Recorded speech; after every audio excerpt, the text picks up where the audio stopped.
40 individuals were detained during enforcement actions at a warehouse, Home Depot, and other locations. A humanitarian flotilla carrying aid for Gaza is currently sailing through international waters off the coast of Sicily. The convoy, led by the vessel Madeleine, departed on June 1st with supplies including baby formula, flour, medical kits, and solar desalination equipment. Pope Leo XIV delivered a strongly worded message on Sunday, urging an end to rising nationalist movements around the globe. In his remarks, he appealed for renewed dialogue and reconciliation amid political polarization. Speaking to a crowd gathered for a religious service, House Speaker Mike Johnson defended a heavily debated tax and spending package, dismissing criticism from Elon Musk and others. Johnson stated that the bill aims to provide relief for hardworking families, not to appease the wealthiest Americans. This is News in 60 with Alan Edwards.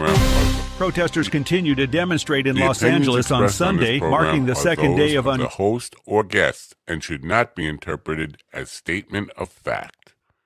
Independent fact-checking and corrections are encouraged. Can we get a cup of coffee in here, please?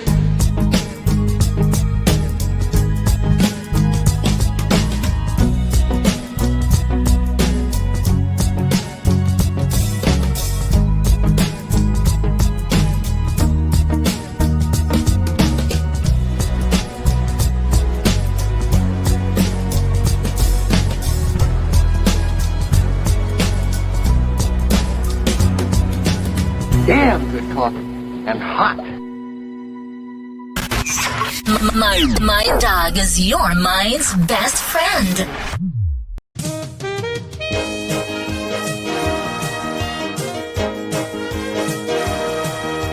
My dog is your mind's best friend. Oh, good morning there. Wake up, America. You've got a dog that needs walking. That's right, sunshine. Just put on a big pot of strong coffee and get ready to type your little hate mail with your opinions about kumbaya and flat earth insanity. Stand-up comedy? You want stand-up comedy? Well, we've got sit-down comedy. It's time for Coffee with the Dog. You make me laugh. No, I do not make you laugh. Still having problems with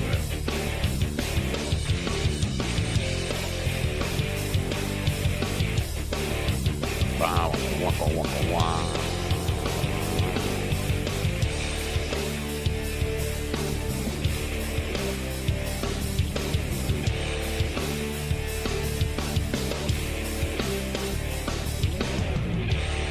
How come it's perfect over there?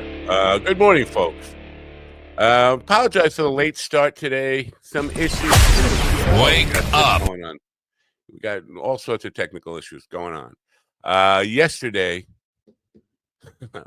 I had to move a lot of equipment out to do, and this weekend I had to move a lot of equipment out to do some shows, and had some technical difficulties this morning. We were scheduled for to start about 30 seconds late, and DD decided to start on his own before the show was ready, before the files were all loaded up, and the show got aborted. So starting again fresh now. This is what happens when people just take it upon themselves to just make executive decisions. We're just going to start it anyway. No, and then you just blew it, Fabian. So I don't think we're going to have Bill Rhodes today, and we might. I'm going to reach out to him and send him a link. It looks like Stephen just popped back in. Stephen was part of the attempted coup d'etat also this morning, and it should be shamed for that terrible thing. One thing I learned this weekend, you can't trust Patty. But maybe I'll get to that. But you can't trust Patty because you got to know Patty before you actually just invest your trust in her. And who is Patty? Well, here's the deal. Saturday morning. Maybe I should back up to Friday night, but Saturday morning, I had a bachelorette party, paint party. Yeah. Listen, I think I attended one bachelorette party by accident because it was held in my house. It was for my stepdaughter when she was for her first marriage, when she was just 18 years old. And I was trying to hide back in this room and let them have it in there. But I think I stumbled into it a couple of times. That's my only experience with bachelorette parties. But I had one on Saturday. Some young ladies rented a house out in Southampton for the week to have their last coast to coast. And as part of their ritual of bachelorettism, saying goodbye to one of their crew who was getting hitched, they decided to have me teach them how to paint a painting. All right. So coming home from there, I decided to go down to the reservation, Puspatak, and where I walked into Canna Teepee. I keep wanting to say TP. It's TP. I noticed a whiteweed sitting right on the shelf there, right on the counter where checkout was, and I got excited, and I said, "Why is the whiteweed like here ready for me?" Oh no, somebody just bought it all. It's just coming to pick it up. No more whiteweed. I don't know what to do. And there was this on the hybrid shelf, a jar that had a label on it that said Patty's favorite. It's like, who's Patty? Oh, that young lady down there. And so I waited a while, and then Patty came over to help me. I said, "You're Patty? Yes, that's your favorite. Why is it your favorite?" And she, I just like that brand. I said, "Well, are you a creative person? Are you somebody who likes to do stuff like when you're high, or are you just like to like mellow out and melt into the couch?" She said, "No, I'm definitely a person who likes to do something, a creative person." So I said, "Okay, I'm going to trust Patty." And then I got Patty's favorite, and Patty's favorite basically is not a sativa. It's an indica. It's a Gorilla Glue type of lay down on the couch and just melt and hope somebody comes along and gives you a blowjob type of weed. So bottom line is, don't trust Patty. Anyway, interesting weekend. I did get to die Friday night, but I kind of pushed out on it, if I'm being honest. In the play, murder mystery play that Tony Walker has written, my part was to die. And I kind of wanted to goof it up a little bit, but by that time, everything had been a little bit ad-libbed and off the rails. And I felt like things were going on long enough, so I just died. I died quickly. And I regret it, because that's not, I wanted to die a little slow. I wanted to have some fun with it. I enjoyed the play. I enjoyed the cast, but I didn't really enjoy the death scene. But while I'm laying there pretending to be dead, I had an epiphany. What a great exercise in just how to prepare yourself. If you're a person like me who's morbidly obsessed with mortality, preparing yourself for death is probably an important thing, because I think if people who listen to this program know I'm kind of obsessed with it and very afraid of the moment of death. But laying there dead on the floor, you get to think about, well, this is what it's like with me just being a body. And it kind of changes your perception of what death might be like. To try to get yourself acting as if you're not really there anymore. You don't know what's going on. So for me, it was a fun experience, and I would recommend being dead. Play dead. Play dead. It's a lot of fun. Anyway, Steven's here. We're going to try to hook up with Bill Rhodes and see if we get him a new link and try to have a show for the governance people. This is the only reason. I would have just let it be aborted if not for the governance people. So I'll play you a little commercial, and we'll talk to Steven and see if we can get this thing back on the rails, sort of halfway or not. Anyway, here we go. With humble East Coast beginnings in 2015, Daily High Club is the premier destination for glass water pipes, vaporizers, and consumption accessories. If you're looking to elevate your smoking game to the next level, you're in the right place. With over 1 million top-quality smoking products sold, and with a growing base of over 10,000 monthly subscribers worldwide, we deliver the ultimate smoking experience. But Daily High Club is not just a retailer, we're lovers of the smoking scene ourselves, working with giants like Tommy Chong, Snoop Dogg, Chanel West Coast, and more. Ready to join the Daily High Club? Let our experts curate your collection with our awesome El Primo monthly subscription box, or grab one of our fun and unique pieces from our smoke shop. Click the link in the description below this video to get this party started now. Well, not now, but half an hour ago. By the way, it's I wanted to say happy birthday to Dave Landau, and I guess that means it's also Steven's birthday because he steals everything from Landau. So happy birthday, Steven. Thanks, I guess. Yeah. When is your birthday? February 17th. That's close enough. Anyway, so this morning, you guys were in the back and texting me about holding on, about what was going on, blah, blah, blah, blah, blah. And I was having some technical issues, and you asked, should we start the show now? And GD answered, no. Yes. Like, okay. But you weren't asking him, you were asking me. Because I was asking you. Yeah. Yeah. And he said yes, and then just did it. And I was like, no, that's not the answer. So anyway, we had a misstart, a false start, as they say in the recording industry. 1, 2, 3, 4, hit record. Oh, no, hit abort. So I don't know. Okay, we'll do it live. We'll do it live. Fuck it. So I'm trying now to reach out to Bill Rhodes to get him a new link if he's still interested in coming on. Every time AI freaks me out and I get nervous, it creates a masterpiece like this. A what? A masterpiece like this. AI did that? Yeah. Did you ask it to do that? No, but a friend of mine did. And I loved it because it was captioned, "I can't quit you." That's that Trump musking that kind of blew over with the National Guard news, and they're kind of Tiananmen Squaring in the United States now, or tanks rolling in California. Mm-hmm. I understand protests can get out of hand, but here's the deal, and I'm going to keep saying here's the deal today. They've been asking for civil war for 8 years. We're just going to assert our dominance. People are going to do things the way we want authoritarianism. We don't like you calling us Nazis, but we're going to act like Nazis. We're going to push and push and push. Oh, wait a minute! You can't hit a cop. You can't fight back against this. You must surrender.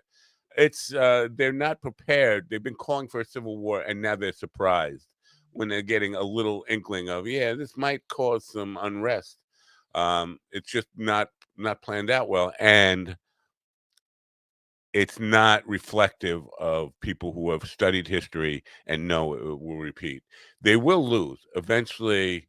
The Nazi regime, the Cash Patels and the Dan Bongino, and Donald Trump and the Pam Bondis and the Kristi Noems, all those people will go down in a Nuremberg trial or war crimes trial eventually.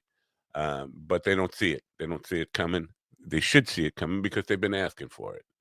I don't know how to any other way to put it. And like, what the fuck do you think? You think you're going to start a war and people are just going to pussy out? Oh, come on.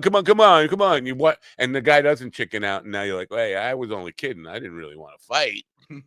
That's what we have going on in California. It's terrible. Well, yep. I'm not suggesting that people get themselves killed or imprisoned over what ICE is trying to do out there. But if it were me and my family and people I knew I was standing up for, I would definitely get myself killed or at least imprisoned or something like that. So not a good time. No, not even a little bit. No, I'm the same way, man. Like, I'm not the most intimidating guy in the world, but I'll put my life on the line for people I love. Like, there's no question. here's the weirdness of all of it is that we live in a big country called America. Right now, tanks are rolling in the streets of Los Angeles, California, our second biggest city. It's 3,000 miles away from me, and here we're having family event days and paint with Matt and choirs and little parades for and Father's Day is coming, and life goes on as normal for a lot of people who are tuned out. But if you live in Los Angeles, you can't tune it out. And it's just so weird that we live in this time where all this is becoming normalized in just a very weird, I don't know. Yeah, there's a war going on within your country. There is a war going on. People aren't, if you're not hip to it, there's a war going on between the military and citizens. And some of these people in the military are going to have to question, do I follow orders and kill? Do I fire upon citizens of my country? Or do I, watch A Few Good Men a few times more? Maybe Nuremberg, Judgment at Nuremberg, all that kind of stuff. Maybe you should watch a few films today. Just go AWOL for a day. That's what I would do if I were in the military. You know anybody in the military, in the National Guard right now? I used to. Everyone I know that was in the military is retired now, for the most part. Yeah. What would you do if you were just put yourself in the military and they're asking you to shoot not just the aliens, because you don't know who's illegal aliens or who's here illegally. You just know that there's people in the streets. Would you just go ahead, fire? Would you do it? I mean, assuming I'm not, completely brainwashed, I would absolutely go against those orders. I mean, I'm not going to shoot against citizens doing what they're fully within their rights to be doing. I mean, protesting and all of that obviously is a right. Now, destroying the city, burning cars and buildings down, obviously no. But again, take some non-lethal measures, take them down, arrest them, do what you got to do. But I mean, just mowing people down and shit like that, no. Well, this is where it becomes complicated because if you just look at them as protesters, then you can say, and Americans, then you can say, I'm not going to fire on them. But at some point, when it becomes life-threatening to you, you're out there, you're told you have to be there, this is your job, and now these people are coming at you, then you do want to say, well, wait a minute, they're not going to get away with this either. We're not going to get bullied.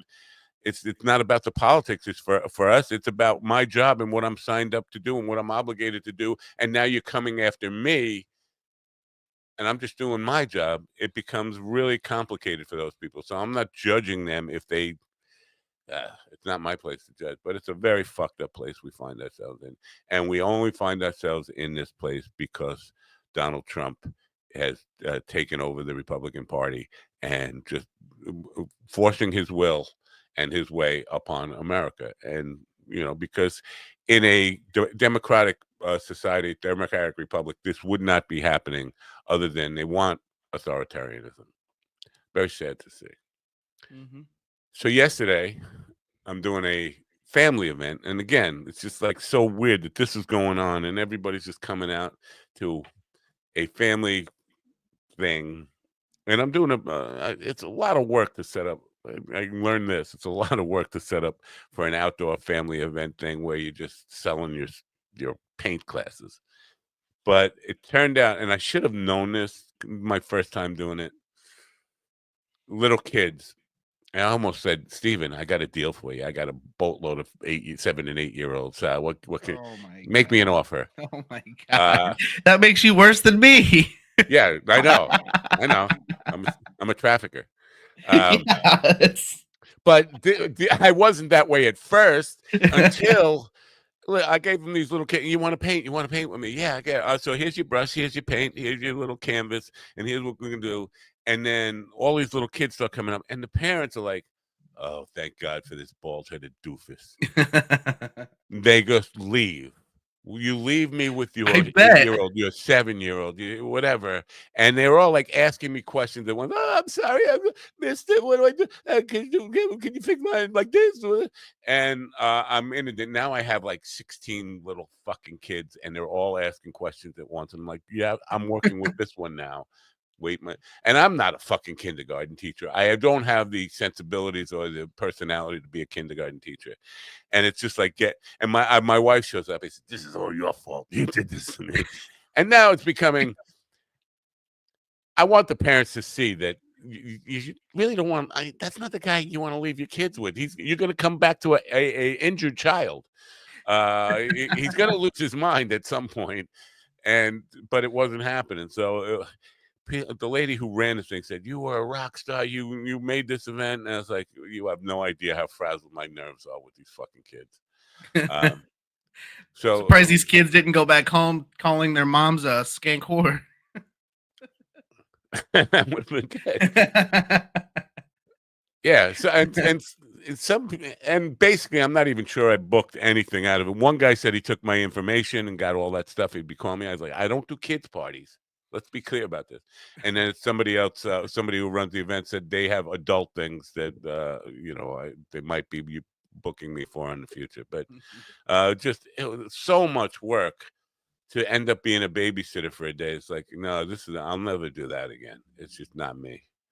And then it caused all this ruckus here because I had to take my studio apart to go set up all that stuff. So not a fun thing. When you were a substitute teacher, or was it exclusively high schools or? No, it was K through 8th grade. So, but I was generally subbing 5th through 8th grade for the most part. Oh, kindergarten, God. And these kids, I don't know, maybe 1st or 2nd grade, some of them, but just they have they can't listen to instructions at all. This is what I found out. You have to kind of say it 5 times. Don't do anything. And before I say don't do anything, wait for me because we got kids starting at different places. Don't do anything. And before you know it, one kid's got his entire canvas filled. And it's like, don't do anything. Don't do anything. And now it seems like I'm yelling at him. I'm sorry. Don't be sorry. Just listen. Here's another canvas. Don't do anything. Don't do anything. Don't do anything. Yep. Yeah, that's pretty accurate. I mean, the lowest grade I subbed one day for 3rd grade, and that almost did it for me, man. Like the 3rd graders, they were so all over the place. Like you said, tell them not to do something, and not only did they do it, but they completely ruined what they weren't supposed to do. Cutting things up when they weren't supposed to, like drawing on shit. Like, man, there's no way. So when you go for your master's in education, do they kind of, I don't know, there's got to be a way of weeding it out and saying, these are the people you should be teaching and stay away from kindergarten. Kindergarten is not your thing. Like, and here's people, they should certify people as kindergarten through 3rd grade teachers, people who are suited personality wise. Yeah, so when I was in college, I was going for journalism with a minor in psychology, and I was going to transition over to education. And then they were like, "What do you want to do? It like elementary education or middle school education?" And I was like, "I don't know." I was like, "Probably not little kids. I hate little kids." And it was just like there's no like placement process for them to figure out who you'll be good with. You just have to kind of know going into it and hope that's what sticks. Yeah, I'm just wondering what that's like on the hiring and when they're hiring kindergarten teachers, how they actually go through that. Ladies and gentlemen, the man who is responsible for the late start, who is now completely silhouetted in darkness with light behind him, T.D. Fenderson is with us. Where are you? What you decide to go out golfing? Is that what or flying? No. Now I'm just looking for a spot where I'm not in a silhouette. That's better. Outside. What you were just there. Yeah, I'm looking for a place to sit down now. Wow. You want it all. Aren't you at your house? Well, yeah. Okay. See, someone sent out a text that said no show today. And so I told my wife we're not doing the show today. And when we're both working at home, she has a morning call with all the other muckety mucks at her job. And she I wouldn't call them muckety mucks. They're listening right now. No, they're not. They're on a call right now. They're on a call and damn it. I'm not used to this because the camera is off to the side. But at any rate, they're on a call. Her office is next to mine. The rooms are not soundproof. So when they have that call, my wife relocate in the house so she doesn't have to hear me say cunt. So, but this morning, after the text when I said there's no show, my wife says, "What's going on?" I said, "There's no show." And she goes, "Did you piss Matt off?" I said, "I don't know." And so she goes, she said, "I'm gonna hold my meeting in my office." I said, "Fine. I'm gonna be outside doing gardening since there's no show." So I'm outside getting all my gardening stuff together, and then he says, "I'm live now. If you want to participate, motherfuckers." I said, "Okay, well, I'll I don't participate." think that's exactly. That's paraphrasing, kind of a little bit. A little bit. But I never paraphrase, and I don't exaggerate. What the fuck? No. Well, I appreciate how well your wife seems to know you. Did you piss Matt off? Like she knew right away that it must be your fault. So good for her. Well, I explained to her that because I was not aware of everything going on in the chat. I was focusing on the actual StreamYard site, and so something popped up on my phone, and my phone has this thing when I have a text, it just shows me like a sentence, and then I can hit mark as read or reply. And so I think Stephen had a question, and whatever the question was, my answer to that was yes. Right. Stephen said, "Should we start without you?" And you said yes, and I said no. Yeah, but you were typing that in the text, and I didn't see any of that. So I just hit yes, and then when you typed no, my screen showed me, "Should we start such and such?" Yes, and I thought the yes was yours. I didn't realize it was my yes, and so I went ahead and started. Well, I was gonna say, well, that's it. I mean, it aborted, whatever. We'll just do a no show, and then I saw the Govs people like over on Govs were like, "What the fuck's going on here? What was that?" Yeah, so it's like I forgot why. Yeah. Well, in commemoration of GD's elder moment. Welcome to Boomer Corner, the only corner. Yeah. Okay, it was not an elder moment. Okay, an elder moment would be if, let's say, I was stuck in a wheelchair because I was so old that I couldn't. That would be an elder moment. But no, I'm outside doing yard work, as any able-bodied man would be doing if they had yard work to do. First of all, no, that's not true because I am able-bodied and I have yard work that I could be doing, but I won't be doing it not because I'm lazy, although I am lazy. That's not in dispute here. It's not because I'm lazy. It's because my wife thinks I will fuck it up. I'm just not good enough to do the yard work. So you're not able. So you're not able-bodied. Okay. I'm not able-minded. Not able-minded. I'm able-bodied. I just don't know how to do it the way she wants me to do it because I'm not able-minded. So, well, I want to publicly thank Stephen for the work he did yesterday. We had quite a few listeners. No commenters until later. Someone asked if the Reverend was a comedian. Is this a comedian now? Where was that? Was that on YouTube or Facebook? Facebook. But I don't get to read those comments at the time. Matter of fact, so I screen captured the comment, and I just put it in our post so we could see it. But I'm just curious why they even asked that question. First of all, it doesn't say comedy, right? It doesn't say Church of Comedy. It says Church of Last Resort. Right. Why? And you don't say, "Hi, I'm a comedian." Why would they even ask that question? Probably because of the obituary or the opening comment about the sponsor. We had a sponsor for the prayers. Wow, a sponsor for the prayers. Yeah, well, not a real sponsor. Well, it's a real product, but not a real sponsor. It was Good Brew. Oh, you love that Good Brew. Well, I'm gonna like it even better when I can start taking it again. Oh, I almost got killed. So I died in the play the other night, and I was saying that was very disappointing. But on the way home, I almost got killed on the road. I'm driving down the middle of the Southern State in the Southern State Parkway in the middle lane, and I'm doing 60, which is all. I understand. I'm old. 60 is not what the preferred speed limit, even though the speed limit is 55. I feel like I'm going over the speed limit. I'm not that annoying. I'm in the middle lane. Right. And two cars come up and they're doing 80, both on both sides, and then they decide to merge into the middle in front of me. Sounds like and hit each other and then bang off each other and so they just I just happened to get through through the slot like a running back who just got blocked for. And you but went through the A-hole. You went through the A-hole. Okay, right. The A-gap, right.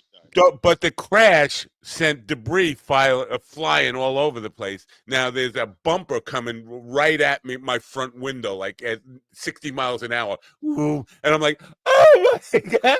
Somehow like a draft or something must have blown it over the hood. I was like, oh my God. It could have been a draft from your own car. It could have been a draft from your own car because the air hits your car and goes up like that.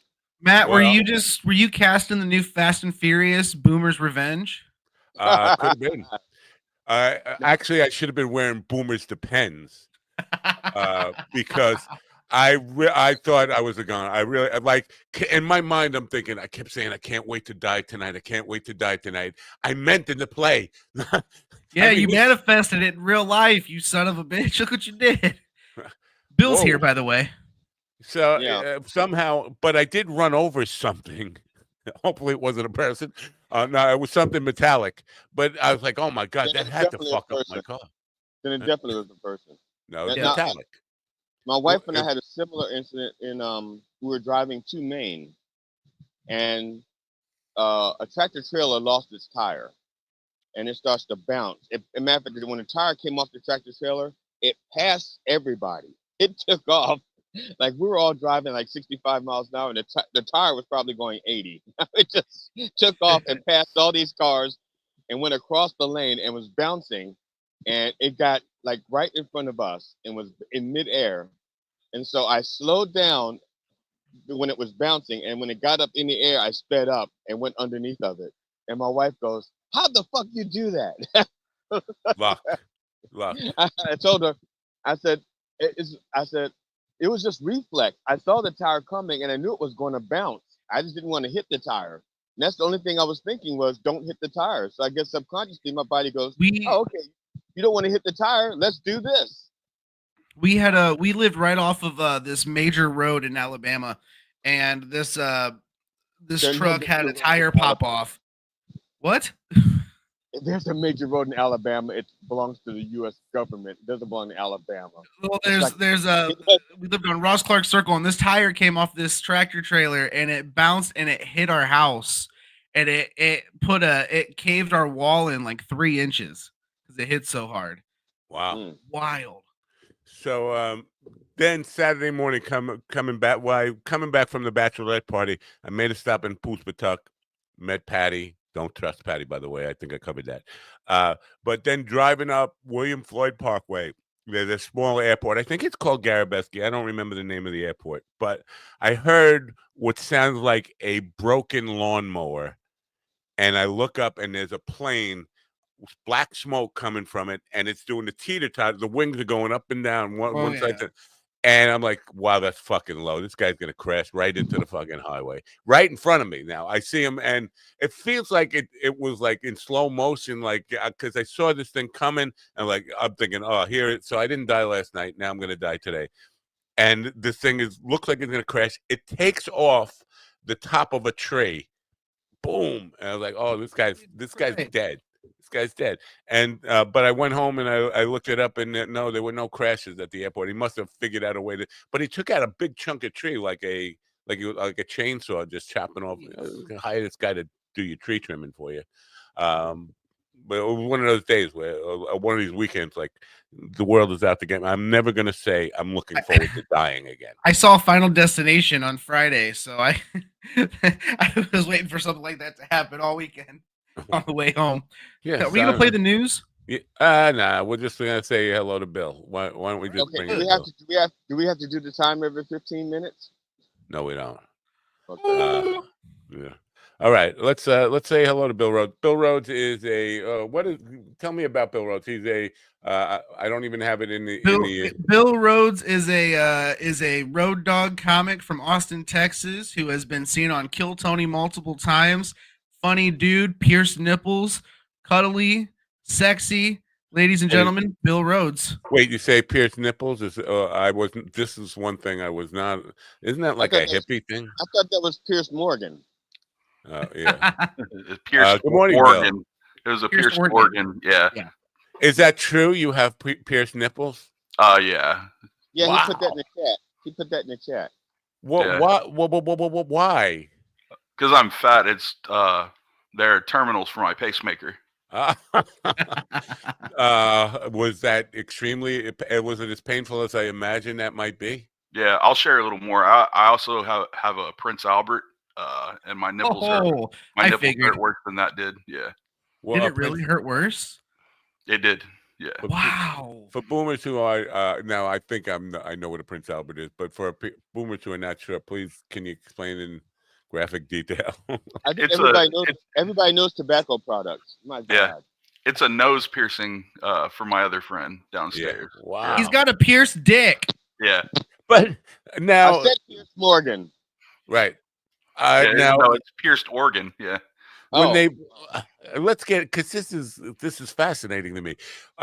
Were you drunk at the time, first of all, that you decided to get that done? Yeah, I was 18 years old, pretty intoxicated, and yeah. Were friends with you who also did it, or you were the only one who did it? That my stepbrother was driving. Was he encouraging it, or was he trying to say you're out of what was? He was. I mean, this was 1989. It was one of those drunken I bet you won't do this moments, and I think you win that bet. I think you win that bet, my friend. Here, it's money. I'm out. Now, so you go into I guess a piercing parlor, tattoo parlor, piercing parlor, maybe one, and you say, "I want my dick pierced." Is that? Well, it's one Prince Albert, please. Wow.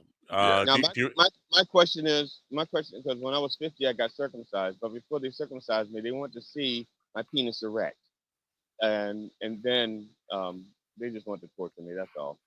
So when you do the Prince Albert, do they say, okay, we need you erect, or they want you flaccid? This is the important information that we need. Absolutely. When someone's about to stick a needle through your dick, you cannot get it up. I promise you.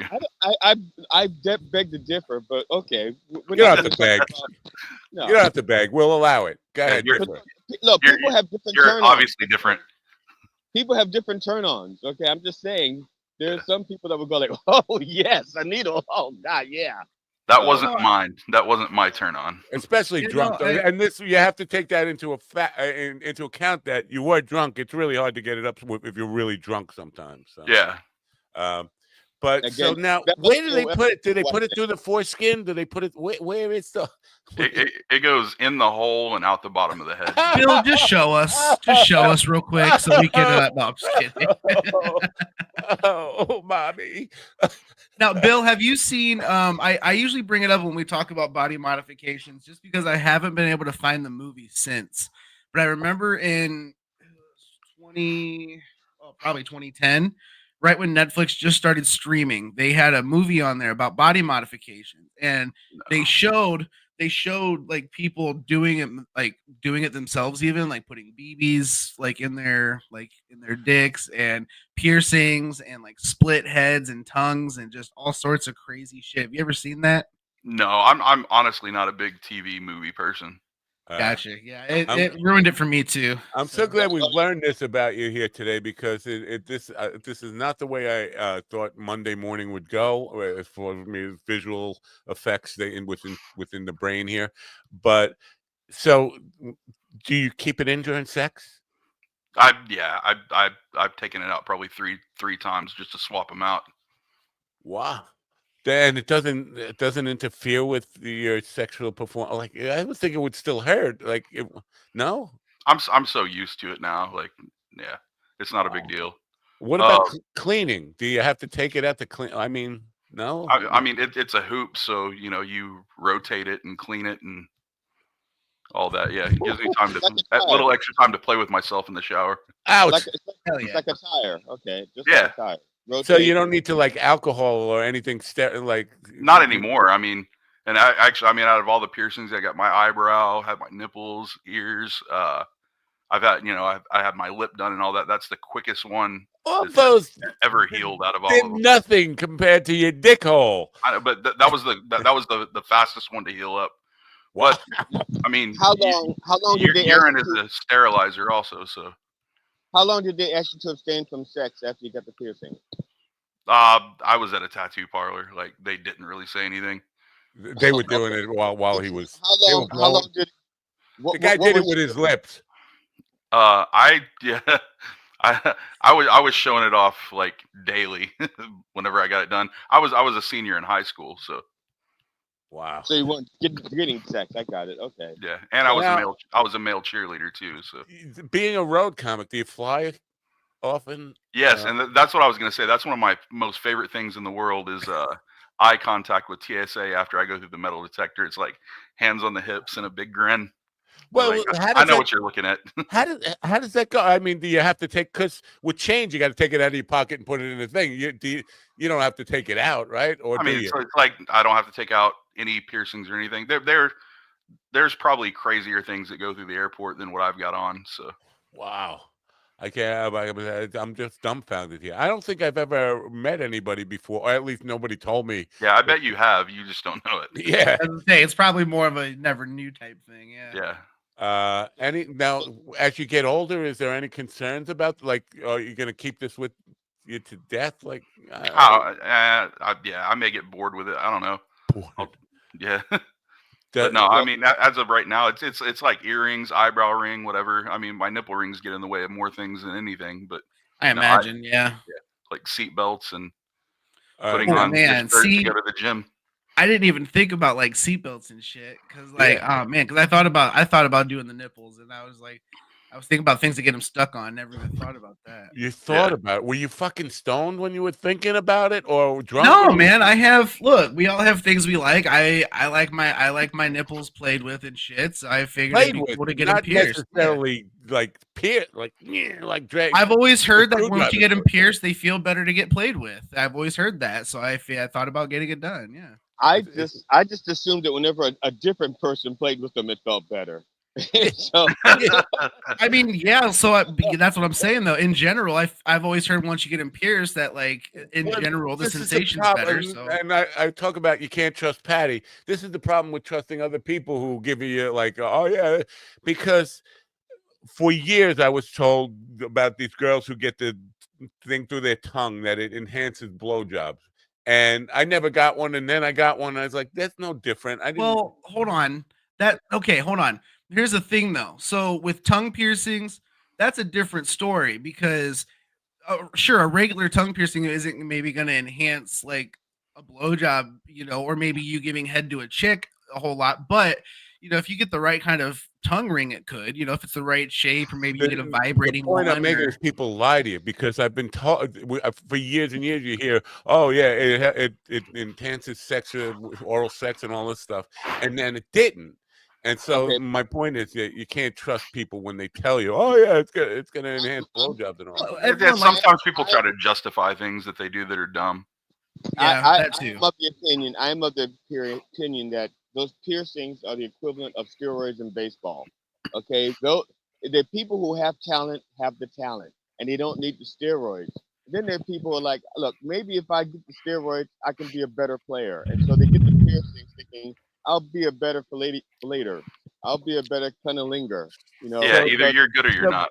Bill, right? Yeah, for sure. The question for Bill, and you wouldn't know this, but the ladies, maybe it's just your wife, maybe you had whatever. Well, maybe you had to get a job at a comedy club. Do you believe it enhances your sexual performance to have this? Have women told you, yeah, it's better with the ring? I mean, yeah, my wife's cool. It's an oral toy also. So. Oh, wow. Now, this is mind-blowing. I just want to change the subject for just one second. and then we can go back. We're on cock rings, and you want to fucking you want to change it to something? Yes. What? Bill, Sneaker size?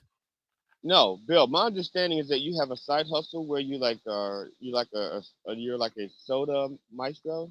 As of right now, that's my main hustle. I'm putting in about 70 hours a week. But yeah, we opened a soda shop in Round Rock, Texas.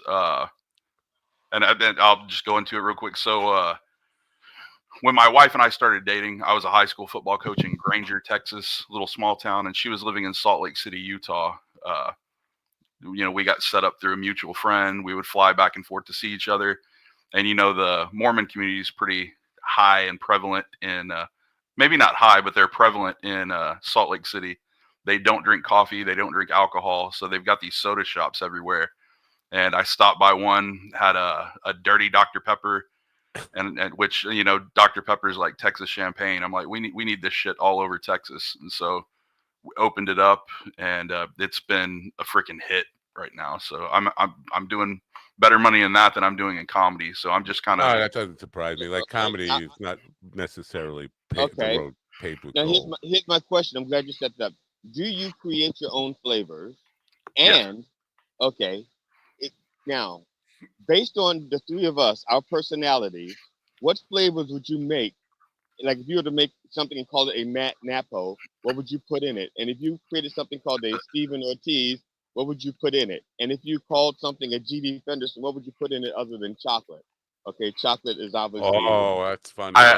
Because you're black, you mean? Because you're black? Yeah. That's funny. Well, I do already have a grape soda. So. And I don't have anything sour or with bitters, so I can't make a Napo. You could put a little, I don't know, arsenic. You could put a little arsenic in there. Throw some Zen packs. I think the proper term, and don't take offense. I'm a zone guy. I'm not making enough percent. I'm a rogues guy myself. Oh, I think the proper term is soda jerk. Now that's a boomer term, but that's what they used to call them back in the day when they had soda shops. Now a soda jerk is something totally different. I know. I thought a soda jerk was when you put your dick in the bottom of the cup in the movie theater. Well, you stare. It was a dick ring or something. Some of us are big enough to use the popcorn container, Steven. Okay, Bill, rub it in. Jesus Christ. Okay, I got to bring a snack size Pringles can to pull my shit off. My bad. I can't pull that off though because she thinks it's a ring and I'm proposing then. So. Wow. God damn it. Soda shop in Round, Texas. What's the name of the place? It's called Fizz Fusion. It's fusion with a Z. Because we're trendy. Ah, nice. Now, somebody else already had the S one. Well, what's funny though is so we created our LLC 2 years ago. Just kind of a slow burn getting this started, and we had a logo. And since then, somewhere on the East Coast, I think like Virginia or somewhere, someone has a Fizz Fusion with an S, and they have our almost identical original logo that we were using. So. Wow. She also follows our old Instagram page that we started off with. Oh, so it sounds like there's a little bit of plagiarism here. No, I'm not accusing them, but it sounds like they saw your thing and said, "No, that's a good," and they're not doing anything with it. They saw you hadn't started up yet, right? I'm just thinking. Yeah, and I mean, I don't care. We're in Texas, we're just kind of boasting a Texas original company. All of our drinks are named after some kind of Texas theme and all that. I don't care. I mean, it's kind of like comedy. If somebody takes your material, it's like, cool. If you can do it better than I can do it, fucking go for it. All right, nice attitude there. If somebody does it better than me, then I'm thinking, they have to be taken out. Yeah. Wow. Take it out. You mean take it out to dinner and popcorn at the movie theater? Yeah. Yeah, that's exactly it. Yeah, exactly. So do you sell ice cream and stuff? I mean, food. What? It's not just soda, right?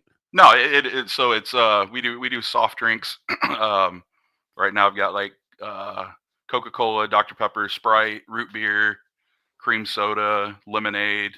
I've got some with Monster Energy, some combos with that, and then we're about to move on to like sweet tea.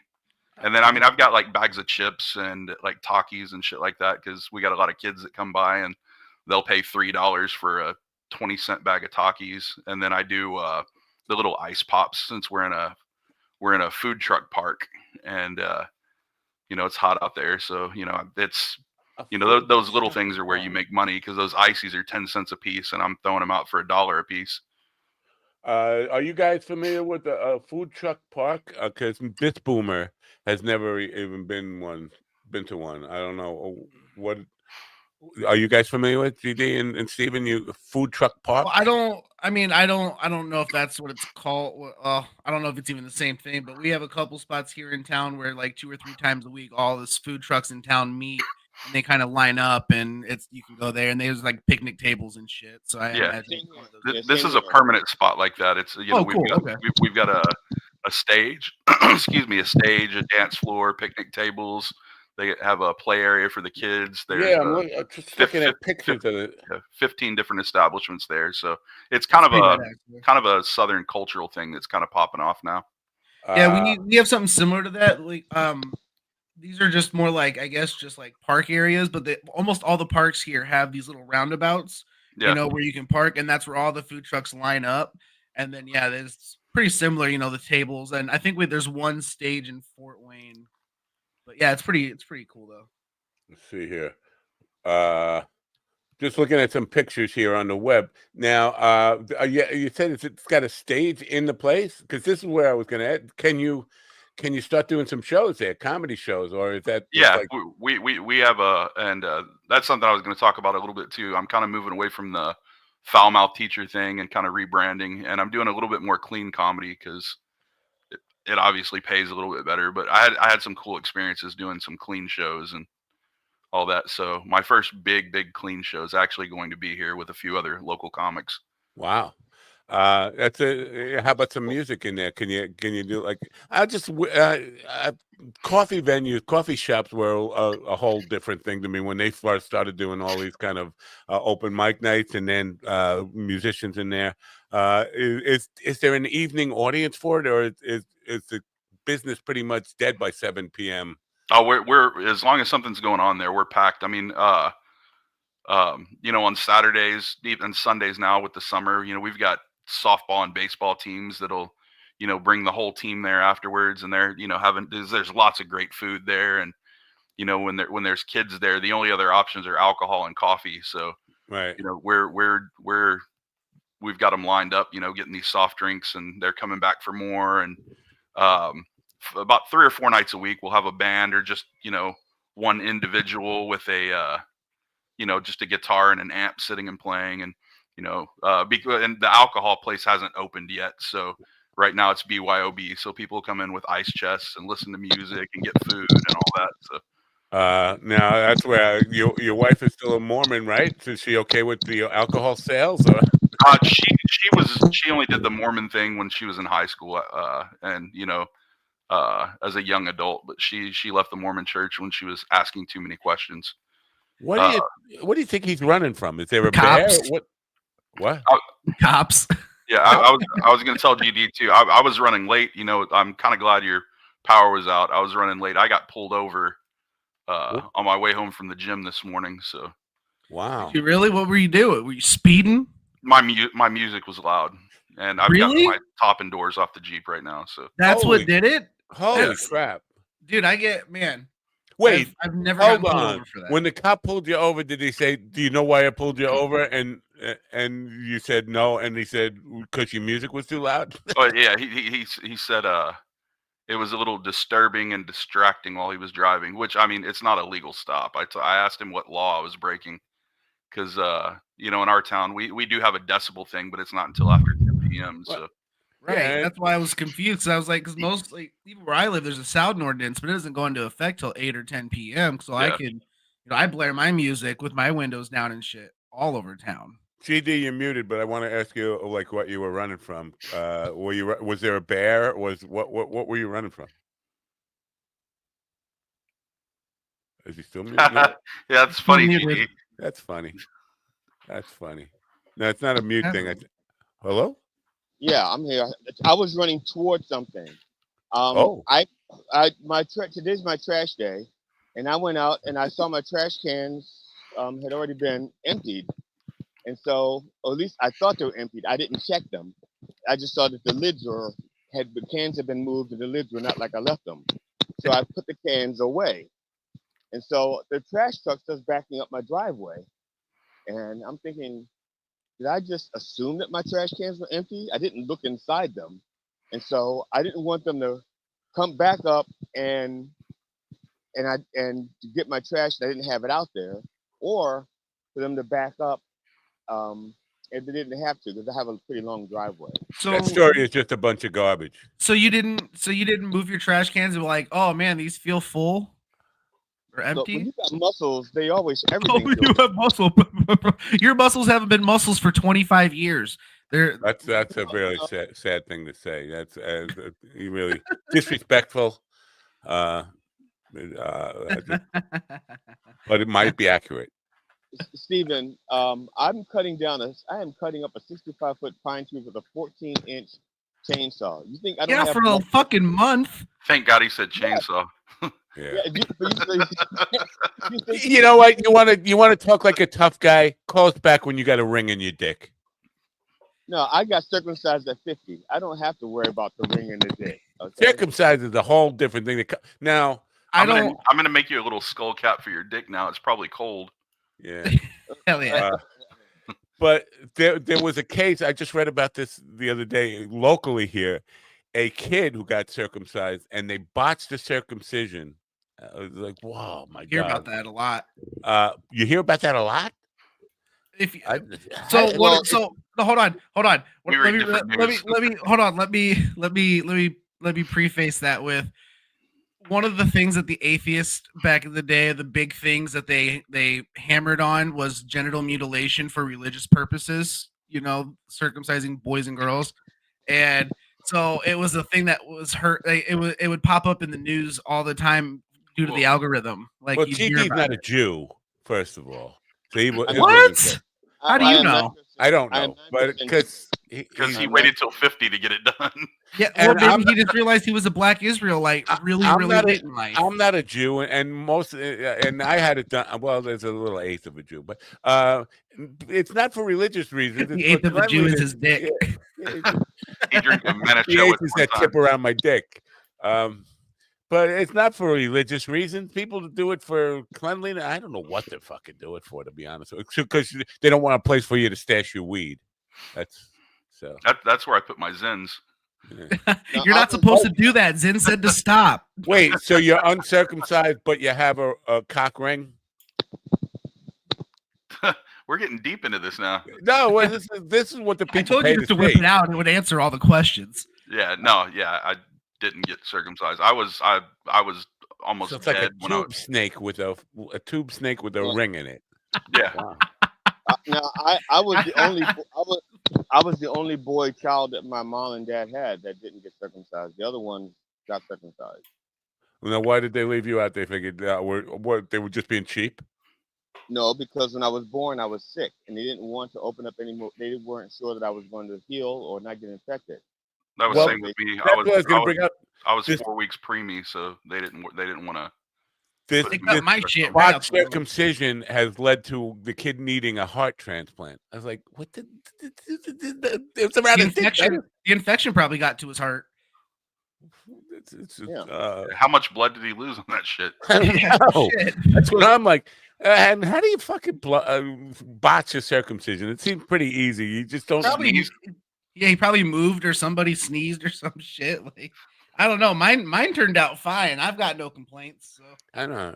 How many did you have? How many penises had you seen to compare it to before you got used to it looking like that? I mean, it's not like you had it and you run around comparing it to other penises and go, "Whoa, you got that." Well, no, I mean, don't get me. I mean, we've all compared ourselves to like the guys in porns and shit.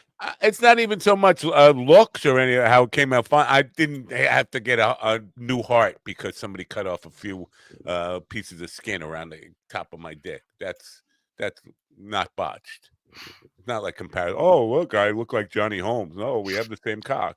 No. Now, it's funny because mine's a miniature one, but I used to do a joke about my circumcision, and I stopped doing it because after the show, people thought it was a real thing. And when I because I said when I went to go get circumcised, I said because I was an adult, they had a book and I got to choose the type of penis how I wanted to look when they were done. And so they show you all these penises. It says, how do you like it to look? He's and like, I want the Marlon Brando. I got the Tony Danza. Right, and I'm doing all these. I'm doing all these names. I'm like, yeah. Here's the John Dillon. There's whatever. And so people are like laughing and stuff. And at the end of the show, he's like, do you really get to pick what you want it to look like when? I got the Jerry Seinfeld. I left it long in the back. Wow. So I don't do that. Well, also I think I've already recorded it, so that's probably another reason why I don't do it anymore. Once I've recorded, I usually move on to something else. Bill, does your dick go? What's the deal with these boxer briefs? Boxer briefs. That's a whole different. That's like a hybrid underwear, a boxer brief. Matt, how do you not know what boxer briefs are, buddy? I don't wear underwear. That's how. You want me to prove it to you? Nope. But no, boxer briefs are the way to go, man. In my opinion. Yeah. I don't even know what underwear is for. Boxer briefs with the pouch. The ball hammocks. With the ball hammock. Fuck yeah, dude. I have the subscription service where I get 2 pairs of underwear a month with like cool designs on them, and the ones I got recently look like the bathroom figurines, like the stick figures, but in different sex positions. But they have the most comfortable ball pouch. Like it's like felt lined. I started getting like bamboo cotton underwear. Yeah, wow. Dude, like you got to put some nice shit on your balls, man. You can't just have some. Reminding me of trauma I had Friday night in the Knock 'em Dead murder mystery thing I did the other night. Pants? No, there's as you guys know by now, Tony Walker always likes to put a guy in drag in every single show. And the guy who was playing a woman had these big fake tits, like gigantic, like, I don't know, 99Ds or whatever, but was wearing tight, I don't know, like hot pants or whatever. And it looked like he had a koala bear in his pants, like this gigantic bulge of fatness but it looked like a little stub on the end, like a little. His fupa was showing. It was just weird. Like, what the fuck is that? Is that like an animal, a dead animal? What do you got in there? I didn't ask about it. I was too traumatized by it. Like there's like no disguising that you're not a woman, because a woman would not have a big fucking bulge in her fucking shorts with a little fucking. Well, I was gonna say minus a little nub on the end. I mean, wow. Slaptail's here. I forgot I have a file I need to pull up. But while I'm looking for this, I want to change the subject slightly. Now, Bill, did you give up teaching altogether? You're not teaching anymore? Teaching gave me up. Yeah. Now I've actually been fired from 2 jobs over comedy. Yeah. Now, Bill, was it really the word retard that did it, or that was just your synopsis? So the first one, I was on Kill Tony, and I had a racy joke about working with inmates and then working with students, and I made the comparison. I was like, I'm always having to tell them to walk on the right side of the hallway. They always bitch about cafeteria food. The only way to get fired from either job is to fight one or fuck one. And Amy from Human Resources didn't think that was funny. And I wonder why. Yeah, and then I was working at an autism center for a little bit, and I have a joke about the Paralympics. You'll love this one, Steven. And so. But I just do an impression. But I was like, the Paralympics is kind of like the Special Olympics, only they're crippled, not retarded. And somebody that made it to my director at the autism center, and she was like, "Yeah, you can't work here anymore." Wow. See, that's stupid. I mean, I got fired from my subbing job once they found out I was a comic too, over a stupid joke I put on Facebook before, like the day before I fucking taught. Like, didn't even mention the kids or the school or anything. I think the joke was I get to do comedy during the day, or I get to teach during the day and do comedy tomorrow night. I'm like Batman with dick jokes. Yeah. And somebody on the school board, I guess, was like sneaking through my Facebook and saw the joke and sent it to my ex-wife and was like, he's got to delete this if he's going to be here. And then after I taught that next time, they were like, never called me again. So the reason I'm curious about this today is because yesterday I did an event, a family event, and I became a babysitter for very young children, like they're probably kindergarten through maybe second grade. The parents just left it. Hey, paid with that. We're gonna leave them here, and it was like the most frustrating. I was ready to kill myself after I killed all of them. It would have been like on a very newsworthy thing. Man kills 10 children and then kills himself at a family event. But so, did you ever teach elementary school? Or were you strictly high school? I was high school for the most part of my career. Then my last 3 years was middle school.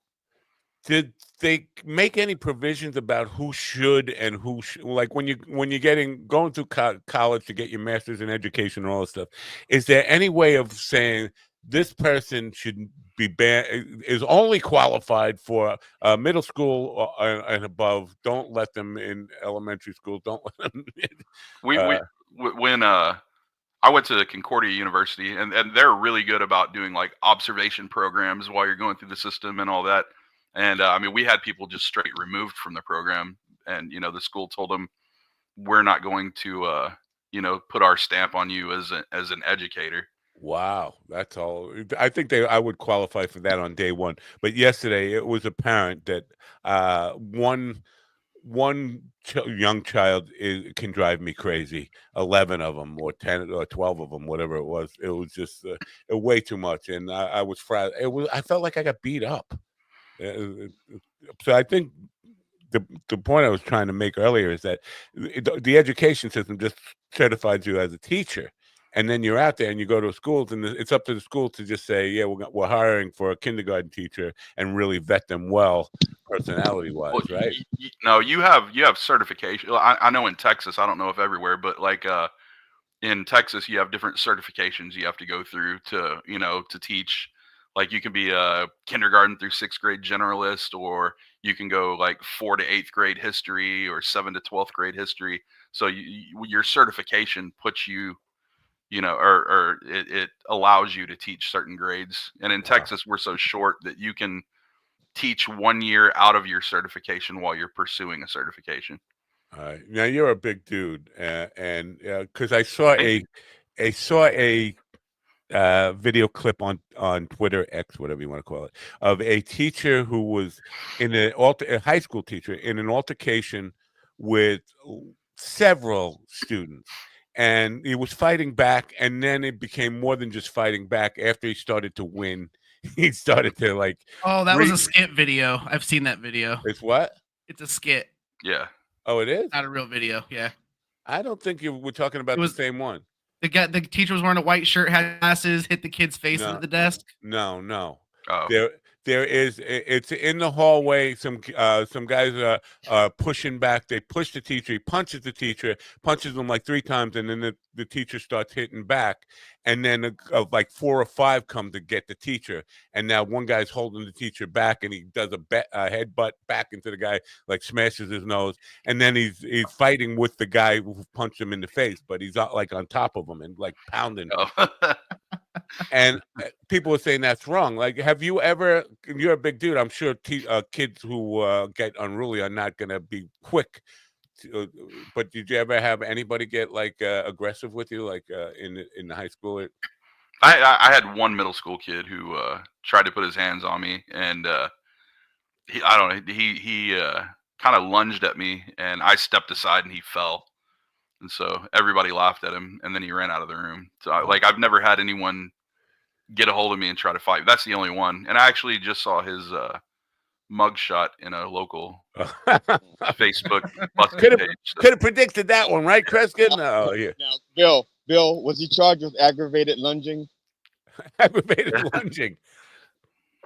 No, he I don't know, just sensitive kid. He's the same one that kind of made me be done with education. There was one point he hit a girl upside the back of her head with his football cleats. Wow. And when I called his mom to talk about it, she's like, "Well, what did she say to piss him off?" I'm like, "There's no correct answer to justify that. Like, you can't just." Yeah.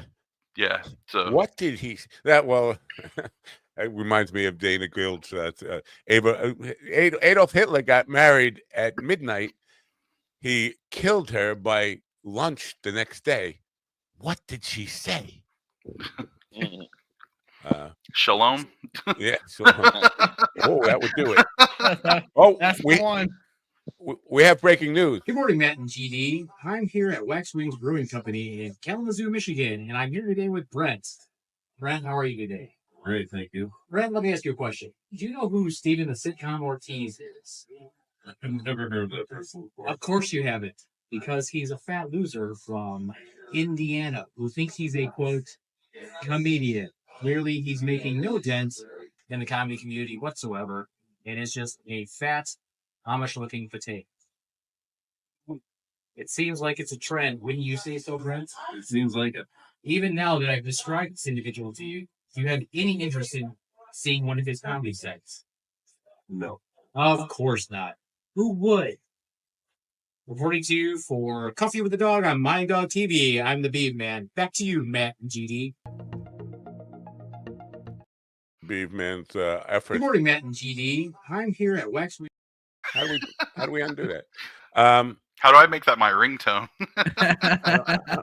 I would like it to encourage anybody within the sound of my voice to go into any kind of establishment and ask them if they know who Steven the sitcom unnamed person is. You know, apparently he almost struck out because he talked to two people who did know who I was before that. So, do you know that for a fact? Are you being serious? Yeah, he messaged me, and they knew who you were? They were also comedians, but they knew who I was. Yes. Wow. Well, that's something. So anyway, back to what we were talking about. Just this idea of they have to put in special. I think if you're going to be a high school teacher, you should have to take a martial arts or self-defense course, because in New York, this was never a thing. Again, boomerism here. But when I was a kid, attacking a teacher would have been an extreme rarity. Like, it would never happen. And I feel like that started becoming a thing when I was in high school, well, probably middle school, because I was one of those kids that like I fought our security guy and one of our teachers in middle school. I was a really bad kid, and then in high school, it was almost a weekly occurrence where somebody would square up with like the gym teacher or somebody just to be an asshole. Yeah. The high school I taught at was like a country school. Like, it was one of those, if I called a parent there over missing homework, they'd be like, "Oh, have you paddled him yet?" Like, yeah, that's how it was in Alabama. Yeah, like you got hit. Paddled. And we weren't paddling kids over stuff like that. Like, it was an option, but it was a parent requested option, not a. Down south, you like at the beginning of the school year, you brought a paper home, and the parent got to choose, if it was, call us first, just do it, or not at all. Wow. And most of the kids, their parents just chose just do it. So it was a pretty normal thing to be like taking a test and hearing somebody in the hallway getting paddled. Hearing those two swats, like, oh man. I taught at a school where, I left there in 2016 or 17, and like, this was, you had kids with, the boys had pocket knives on their belts because they used them in welding classes and things like that. Like, it wasn't a big deal. The backside of the school property right across the street was outside of the city limits. And so during dove season, like, you'd have kids parking their trucks on the other side because they had, shotguns, in their truck. And during lunch, they would walk across the street during lunch and sit on buckets and, scare out doves. And then they take them to the ag building and clean them, and they'd, put them on the grill and all. Like, this was like a real country school. Like, yeah, we had during hunting season, a lot of the guys that drove to school they'd bring their hunting rifles. And what was cool is during shop class, if you had a shop class where you had a free period, you could bring your hunting rifle in, disassemble it, he'd help you clean it. And it was regularly that these kids would be like, Mr. James, I got a round in my gun. He goes, okay, set it on my desk, grab it on the way out. Like, it was just one of those things. Like, and then, they'd clean their gun after class, take it back to their truck, and they'd go hunting after school or during lunch. Yeah, it was a normal thing. Oh, these kids just weren't allowed to park on campus with it. So, I mean, I would have been more worried about the teacher having the gun in my class, because when I went to high school, all my high school teachers were fucking insane. I'd prefer the students all be armed than the teachers be armed. But I'm just assuming that there were probably never any mass shootings in those schools if everybody's got guns. Everybody having guns doesn't stop a mass shooting. That's a myth. That's a myth. Well, it doesn't stop a mass shooting from one person. It becomes a mass shooting from many people from many directions. I think if there are plenty of guns around, that's what I'm saying. It's probably not going to happen unless you're willing to kind of not even know who's going to be shooting back. It's one thing to go into a war and know the enemy's over there. This is what they look like. But to be in a school where everybody's got guns, and if I start shooting, bullets are going to come from every direction. I don't know who's armed or not.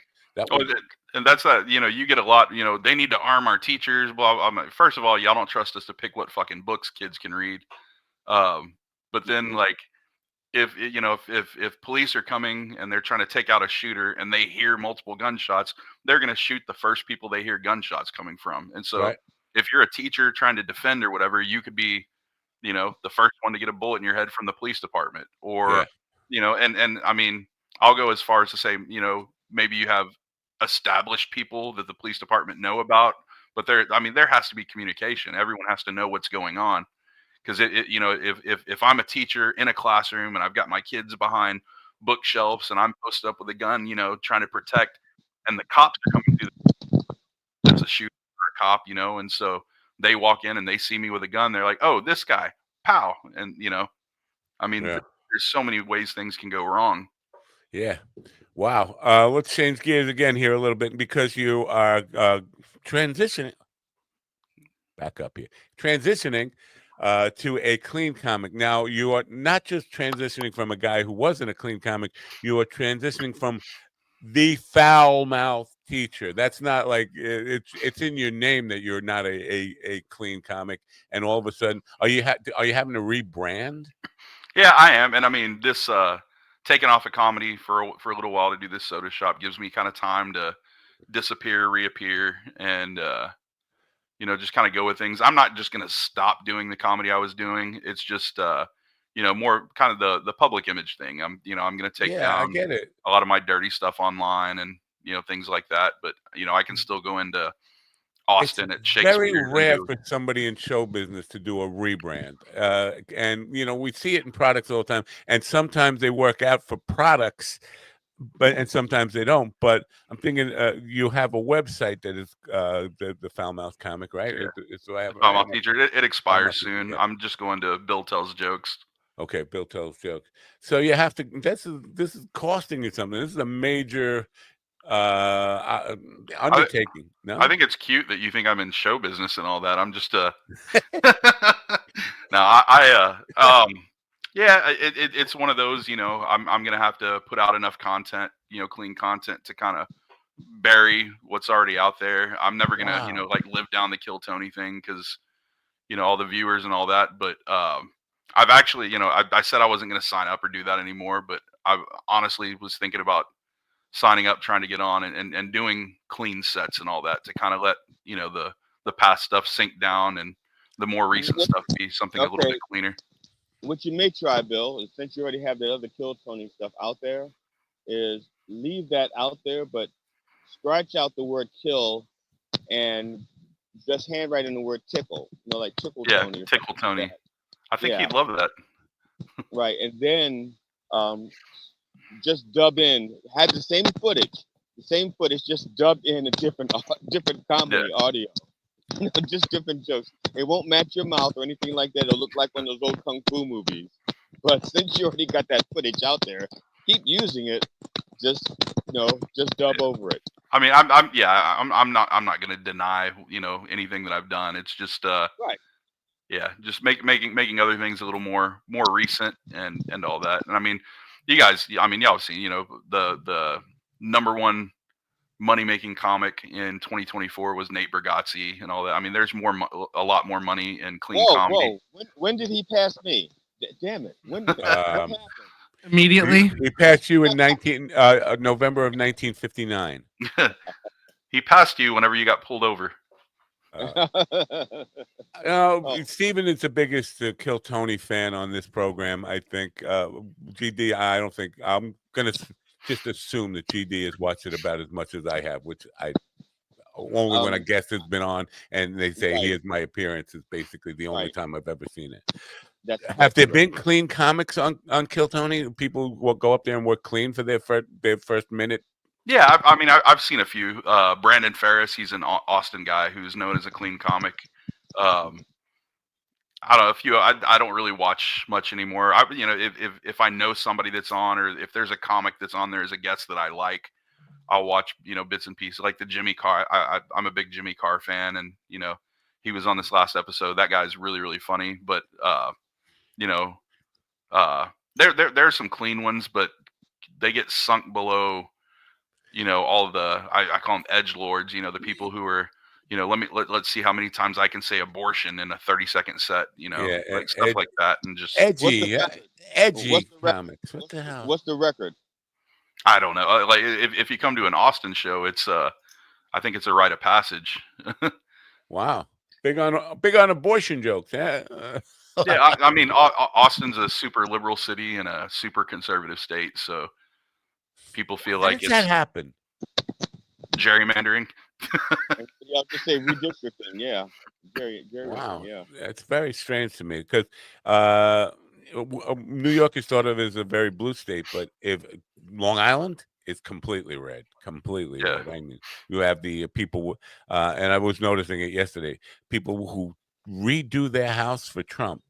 It's like completely redo their house for Trump. Like Trump across the top of their high ranch, and it's painted "Make America Great Again" on their houses. You got to really be a fanboy for a politician to say, I need to change my house for this guy. Those are those Bible thumping Christians who forgot about the whole false idols and golden calf thing. Yeah.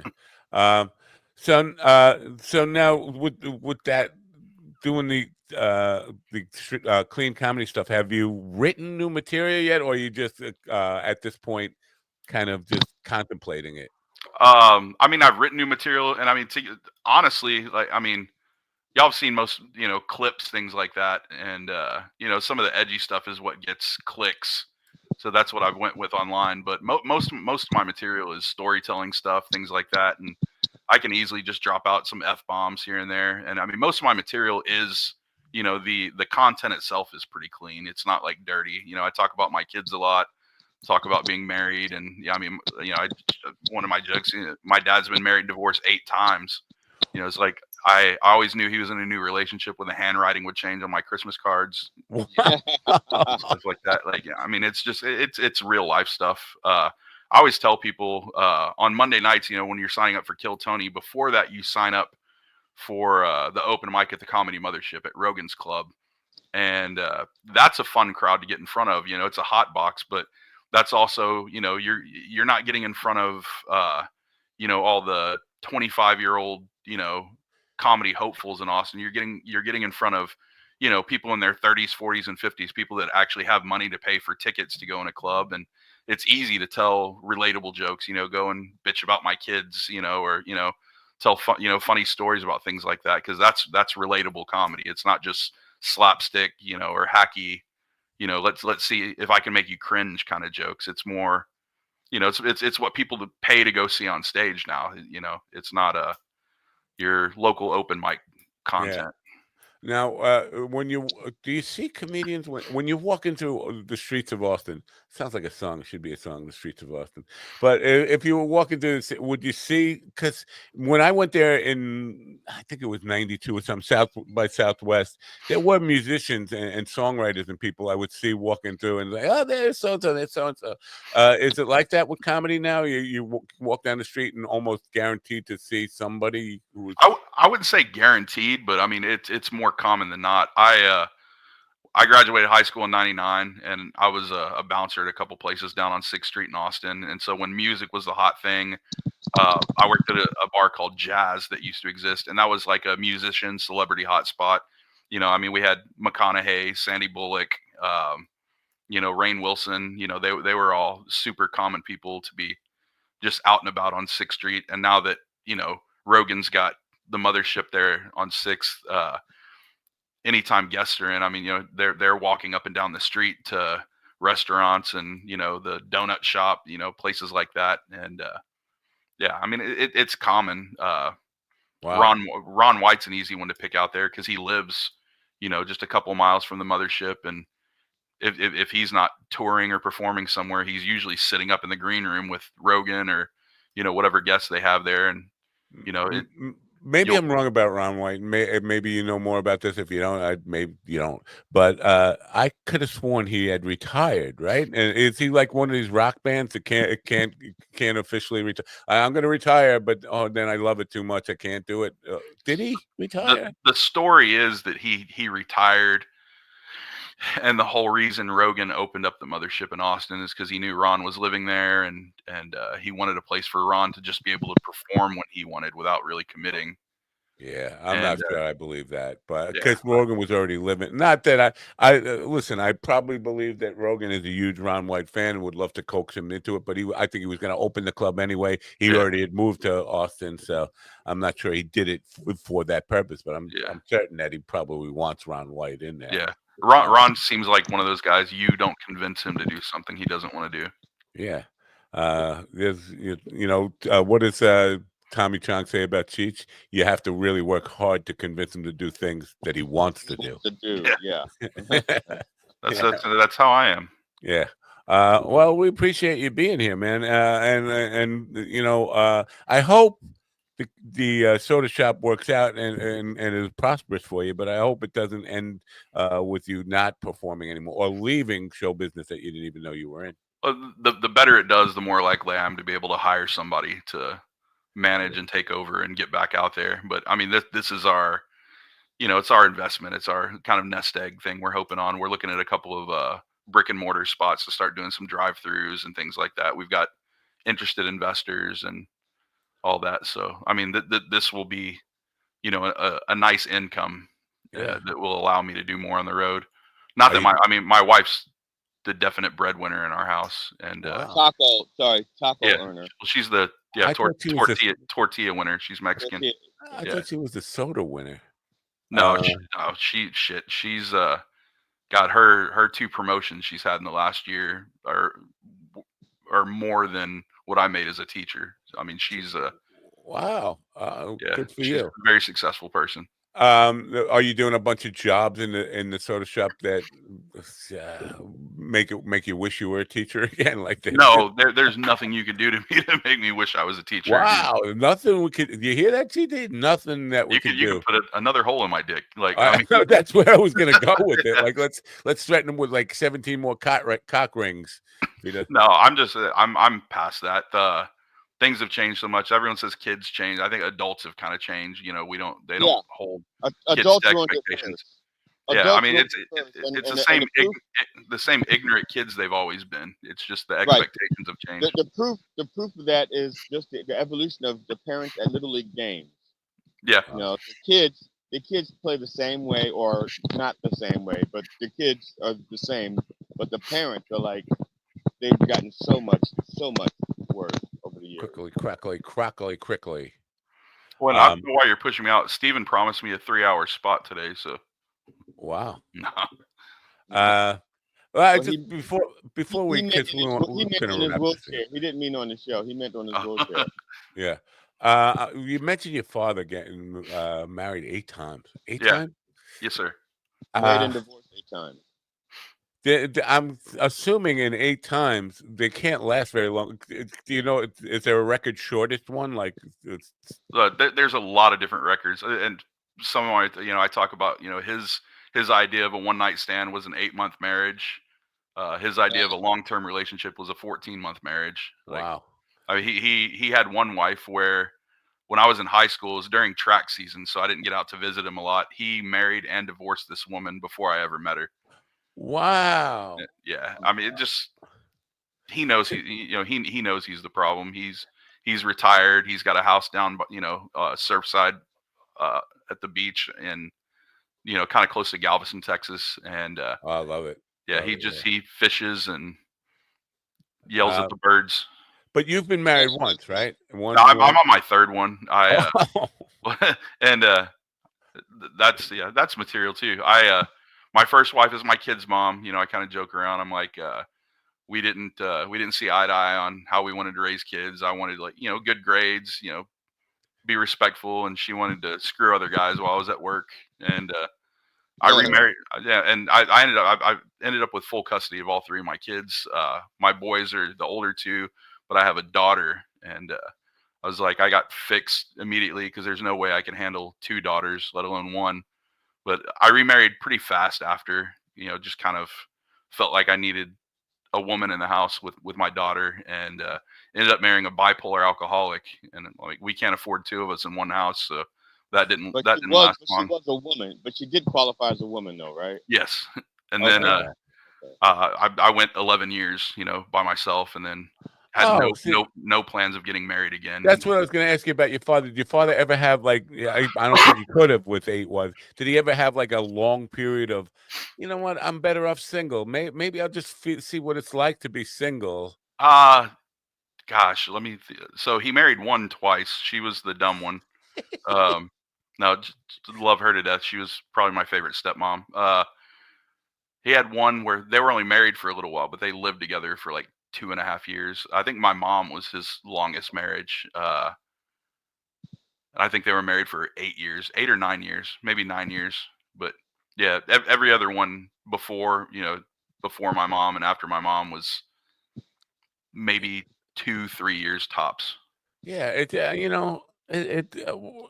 and apparently you've gotten married 3 times. I'm not being judgmental here. Listen, I've been married twice, but I think I was 15 years alone, and during those years, I was happy being alone. Like whatever made me want to get married again. My wife was just she blew me over, but I can't see me like making this mistake repeatedly and keep saying, you know what, this is something I need to do. I had no desire to get married a third time, and that's the same thing. I mean, my wife now just blew me away. I was throwing red flags at her, and she was like, "Well, she appreciated that I was, pretty forthcoming, honest with all my flaws and stuff like that." And we talked a lot, and she's the most amazing person I've ever met. She was never married, no kids. Right. She's a little bit older than I am, not a lot, but she just, responsible person, good life. She wanted to have kids but couldn't, and she's been my kid's mom, best mom my kids have ever had. So very cool. Well, because I ask this question of a lot of the relationship people that we talk to every once in a while. It just seems like everybody I know very few people who've been married one time for the long term. Ron Kane. I could think of maybe 1 or 2 others, and most of the time the guy dies young. But I'm just wondering if monogamy and marriage, single marriage, one marriage is the thing. When I grew up, there was no such thing as, oh, my parents are divorced. Now everybody has been to what did you tell me? Get out of here, man. No, I have biting flies out here. I know. I just anyway, so do you think, from your perspective, is marriage, monogamy, one monogamous marriage, the future of mankind in America, or is it an outdated idea? I think I don't know. I think women in the workplace more makes it easier for women to not have to stick around through shitty husbands and all that. Back in the 50s and 60s, it was like, dad was cheating on mom, so now he's not allowed to go to bowling night anymore. And today it's divorce is pretty quick. It's quick and easy. I mean, my second marriage, we both worked in education. We both had a kind of a legal Zoom kind of thing, just one of those cover your ass insurance policies, and it covered one free uncontested divorce. And so, I mean, I literally got online and filled out the paperwork, and all that. What's mine's mine, what's hers is hers. It took 18 months to get that whole process finished because of her drinking problem. Every time they went up to her house to serve her, she was inebriated, so legally she couldn't sign the papers. But wow, we lived together for about 14 months, but we were married for almost 3 years. Wow. On paper. But yeah, no, I mean, divorce is so easy now. You can do it online. If you have a legal Zoom kind of thing, or it's just quick and easy. And there are people who are trying to make it like you have to be able to the Steven Crowders of the world to force a woman to stay married to him. Like it's like, why would anybody want to force somebody to stay married to him? If you don't love me, you don't want to be with me, but I'm going to make you stay here and torture you. Yeah. If you don't want to be here, you can go. I'll just get another dog. Yeah, right. Exactly. And you know what? For me, it's an act of mercy. Sure, you don't want me around. I appreciate that. I don't want me around either. I do it for you. Whatever it takes. If you want me to leave, I'll leave. I'm an easy guy. All you have to do is say, please leave. Oh, and before I met Rosie, I mean, my plan was to, get all three of my kids out of school and on their own, independent. And I was going to get a piece of land and an RV somewhere close to water and a bass boat, and I was Love it. That sounds like heaven to me. Yeah, but this one here, she's cool with. She likes when I want my own time, when I want to go fishing, I'm out doing comedy, things like that, and I never get that. Well, who are you hanging out with? Like she's, we've got trust and. Let me just for the women out there who might think the fishing thing especially, it's not like hot women are looking for guys who are just going fishing to steal their guy. Yeah. I stink after about 2 hours doing that. I don't want me at that point. Anyway, last thing, how far is Round Rock? Because me and GD are coming down to Austin, right? Me and GD, right? GD, we're going down to Austin. Yeah. It's about a 25-minute drive from downtown Austin to where I'm at. All right. It's about a 25-minute drive. It's about a 25-minute drive from where I am in Maryland too. Wow. To the airport. I got a hankering for a grape soda. I don't know about you, DD. Could use a grape soda about now. And when y'all are here, hit me up, man. I'll take y'all to the good, the eat spots and fun spots and all that. Very cool. Well, thanks for being part of the program. I wish you good luck with the transition to clean comedy. And for me, I know most of your content is, but I got fired from radio because I slipped up instead of saying freaking, fucking slipped out. I know how tricky. Once you get used to dropping F-bombs, it's really hard to kind of, even though it's in the back of your mind, I'm working clean. Every once in a while, it could slip out. And it's a challenge. I like a challenge, though. So good for you. All right. Thanks for being here, man. Thank you for having me on, guys. The foulmouthteacher.com, which will soon be changing to BillTellsJokes.com. But for now, you still find out about Bill there. Thanks for being here, man. I'm gonna keep both sites, and it'll take you to the right one. So okay, very cool. Thanks for being here. Thank you, guys. Have a good one. Bye. All right. So now, what are you doing with the rest of the day? You going you doing yard work? What are you doing? Yeah, a lot of yard work. I did want to say something. I don't know if you watched any part of Tom Myers got interviewed on Adam Bush's show. Was it one of these podcasts? No. He was a guest on there live, and I think he was on it for an hour. The interview. And I'm gonna say, I think Adam Bush did a very good job interviewing Tom. Now, Tom is. You're saying Adam Bush? It was not Carl Hamburger? Because what are these podcasts? It was Adam Bush, and I don't know if he was. I do not know if he was substituting for Carl or if it's a thing like there's usually 4 of them, but Carl wasn't there that day. I don't know because I don't watch that show enough to know. But Adam Bush was the one doing the interview. They had a guy, the producer Chris was there, and then another guy. I think his name was Vinny. He didn't have a name tag, and they were interviewing Tom. And like I said, Tom is my friend, and I think when Tom went in, he because of a past history, maybe he was anticipating a little more of an antagonistic type of interview. So sometimes Tom was a little bit antagonistic at times, but I thought their interviewing was really good. I really enjoyed it. No, I thought they asked good tough questions. Whoa, good tough questions. Yeah. Here's a question, not a tough question. It's a good question, I think, because for me, I'm confused about it because somebody in that chat room for Blind Mike said something about that Tom Myers turning on you or something.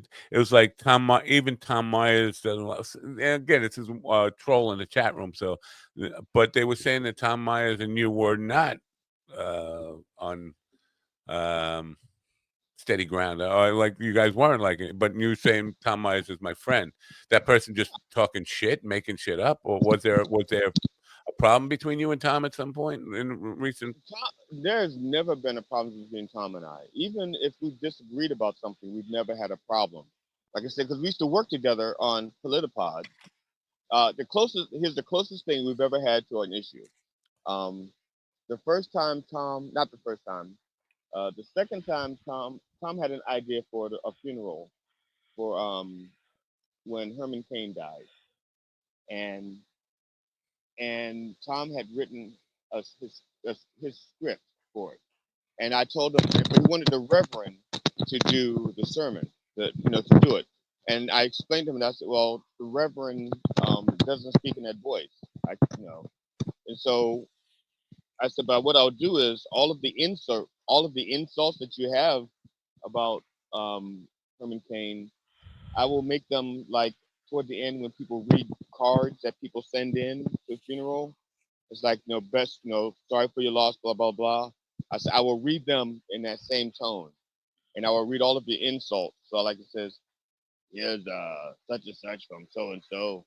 And it says, Herman Cain is what happens when Godfather's Pizza is what happened when I don't know, Domino's gets syphilis or something like that. Whatever the insults were.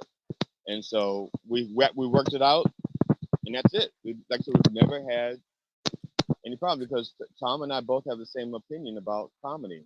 So the person in the Blind Mike chat room was just a troll talking shit. Unless, it's possible that somebody said something like, Tom, blah blah blah blah blah, and he may have said, I don't give a fuck what GD thinks, which is fine. That's possible, and he shouldn't. Yeah, that's not the same as he doesn't like you anymore. I have no idea. Like I said, Tom and I, as a matter of fact, Tom and I still text each other. He'll, if something's going on he wants me to know about, he'll text me like he did the other day, and I'll text him back. No, or call him. We have phone numbers. We actually are. When Tom was here, didn't he express? And I'm not trying to start shit. Believe me, I'm just trying to get clarity around it. Didn't he express that he had problems with these podcasts or whatever? I thought he did. And now, I think Tom was he may have had problems at the time, but they went to work it out. In other words, Tom may have reached out and said, I don't have a problem with you bashing me, but what you just is inaccurate or whatever. I don't know, but Tom did. My understanding is that they came to an agreement. Not necessarily more like a not a ceasefire and not a truce, but more like an agreement. That was my and that's encouraging because I don't. This guy Carl, listen, I don't really have a problem with Carl. I think, as I said, I thought his criticisms of me were spot on. But I thought his criticisms or his opinion of Jackie was way off base. Like he didn't understand it. But I also know that he wants people like Jackie and Stuttering John to do his show, and I think he could get them if he just reached out to me and said, "Listen, I don't have a problem with you. We're not at work, and if you can help, I would hook them up in a heartbeat. Sure, I'll get them to do your show." So what do you get? You get more flies with honey than you do with vinegar or something. Yeah, I think I get more flies with brown skin than I do with vinegar. A big pile of shit will get you lots of flies too. So. Yeah, it's probably better than honey. It's but my wife my wife's family, my entire in-law side of the family, they're all people of whiteness. And when I'm visiting in Maine, we'll be outside and mosquitoes will be like, the mosquitoes out there are carnivorous. They're bloodthirsty. They hunt cats, and they will all spray DEET on us. And even though I have DEET on me, they will bite me, and they will not bite the rest of the family. Just me. Maybe it's just they don't like your jokes. So, and my wife says, it's just that you have so much sugar in your blood. You're just so sweet, I'm like, yeah. And then it turns out I was diabetic. At one point, my blood sugar was like around 300. And now that I got my blood sugar down to like around the 90s, usually, I'm not getting bit by mosquitoes like I used to. And I don't use any bug spray. So there may have been something to that. There may be something to that. I don't know the answer to it. I'm just wondering, what you're saying is kind of making me think, because I think I am getting, either I am pre-diabetic or I am diabetic and just don't admit it or whatever. I have a sugar addiction that is just off the charts. Fucking sugar. Oh yeah, me too. I feel your blood. I feel you, but. blood. But I used to get bit by mosquitoes all the time. Like, I was a mosquito trap. And now I can't remember the last time I got a mosquito bite. It's been years, literally years. And mosquitoes don't like me. Have them. What? Mosquitoes don't like me. I don't get bit hardly at all, regardless. Now also, I know a bunch of people who have like high alcohol content on a regular basis, and mosquitoes don't go near them. It's almost like the blood is like. So you say I get what you're saying. You're saying they don't like me going to Puspatuck. They would rather. I'm just saying it's possible. It's possible that the weed in your blood, THC in your blood, mosquitoes are going to like. So we like sugar. We're not really big on the THC things. We have to fly. We don't want to fly high. So. Well, I think they would have been higher when I was getting them, because when I got bit all the time, I was deaf. I don't know if you know this about me, but there were two periods. One period of about 14 years where I didn't smoke any weed, and then when I first met my wife, my current wife, my last one and only wife, yeah, I know. The first 9 years we were together, I didn't smoke at all. But then after I had my stroke and they wanted to put me on medicine to keep me from having another stroke, it was making me crazy. And I said, no, I'm going back into smoking the weed. And then she supported it. So, there you go. So there were two periods of my life where I didn't get stoned all the time. But for the rest of my life, pretty much stoned as can be. All right. I guess we're done here. Stephen, you ran away. Did you go to get a cock ring? You couldn't wait. I had to poop. So you got to poop? No. Now, does anybody have an ass ring? Yeah, probably. Is that a thing? An anus ring? Let me Google it. Matt, you were talking about going. I used to go commando, and I was at a job. Oh. And I had to climb on the roof. And when I climbed up on the roof, I stepped up over the ladder, and the crotch of my pants got caught in the ladder and just ripped right on out. And I was on the roof, and I went, oh, fuck. And the lady says, are you okay? Because the lady was outside with her kids, and now I'm like crotchless and draw underwear. And I found anal piercings. They are a thing. It usually goes right into the perineum and then out the butthole. Now, I'm just going to go on a short limb here and just assume that this is a gay community thing, right? Or people who are into anal sex. This is, based on the pictures on Google, men and women have this. The women generally have vagina piercings too, and the dudes have a lot of piercings down there that have this. So. I don't have a lot of faith in humanity. This is just like, we're just getting too stupid here.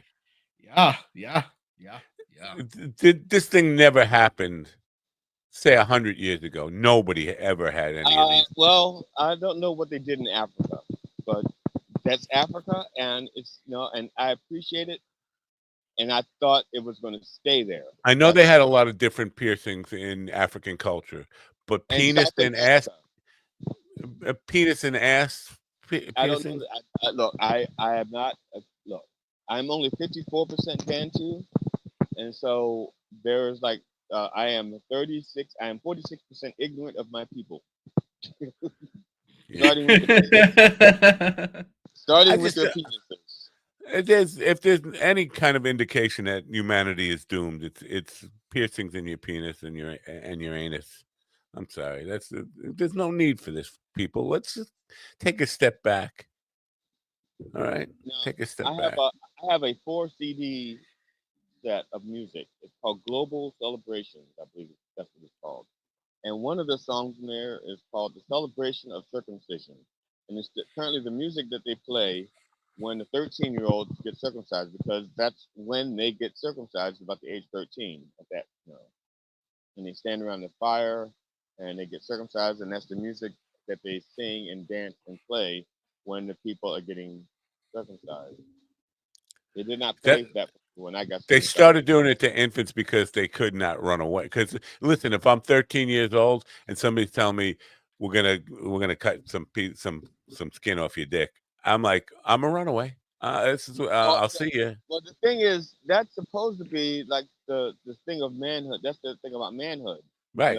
And I don't want to be a man. I'm going to run away. I'm going to be a boy. I'm going to Never Neverland. Me and Peter Pan. Peter Pan, don't touch my Peter. Don't touch my Peter Pan. Peter Man, the Peter Pan man. See, but as an infant who doesn't know anybody, it's like you want to go to the vet. I didn't call you Siri. Jesus. I didn't call you Jesus either. You're going to give Siri a complex. Yeah. All right. Well, I guess we'll wrap this up here. We've been one hell of a day already. So Gigi's going to go do some yard work, which consists of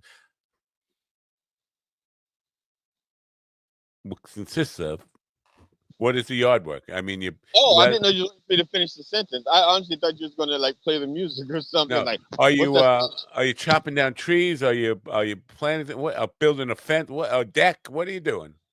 Okay. Well, I have a few projects here. Okay. I don't know if you can see. There's a big tall pile of weeds that I'm going to try to get rid of for the 4th and last time. Because every time I clear it out, new weeds grow because they say, "Oh, look, we can grow now." And then I have to finish that tree over there, which is called the fallen tree. It looks like you could put a nice little, and I know this is not your thing, but a little putting green in there in your back. It looks like you got a nice. You could probably do a pitch putt 90-yard hole or something. No. My yard is 2.5 acres, but it's very hilly, so everything it'll be more like a fun putt. They either have to level it out, and that would be a lot of work because I don't have much level ground in my yard. Yeah, neither do I. Sucks mowing the grass, going uphill and downhill. It's like, whoa. Yeah, half. A quarter of it's uphill, a quarter of it's downhill, and then half of it's lateral. Right. So, who do I have tomorrow for you, Johnny? Do we have a guest for you tomorrow? Oh, Dr. Chanel. You know about Dr. Chanel? I think we're going to be talking about sex tomorrow. Ooh. You don't want to talk about sex? I do. It's such a boring topic. And involves a bunch of low-hanging fruit as well. Yeah, that's our favorite thing, man. We make jam out of that shit. I thought I said nothing. Ooh, what is that crackly crack? He's microphone smacking against his shirt while he itches his nose. Oh yeah, sorry, yeah. My nose was itching. See, I took my mask off to do the show, and now the pollen is all up in my nose and stuff. See, me and my allergies. It's kind of early for me. I generally like later in the season. So I'm wrong, Owen. We're not going to talk about sex tomorrow. We're going to talk about the language of miracles. Let me miracles of sex. Here it is. Her specialty is spirituality, consciousness, mysteries of biohacking, supernatural, paranormal energy medicine, truth disclosure, naturopathic health. Okay. Why did I think that was about sex? Somebody this week is about sex, and it's not her. Anyway, I don't know. I thought we had sex stuff on tomorrow. I know I have a sex therapist coming on. I booked a sex therapist.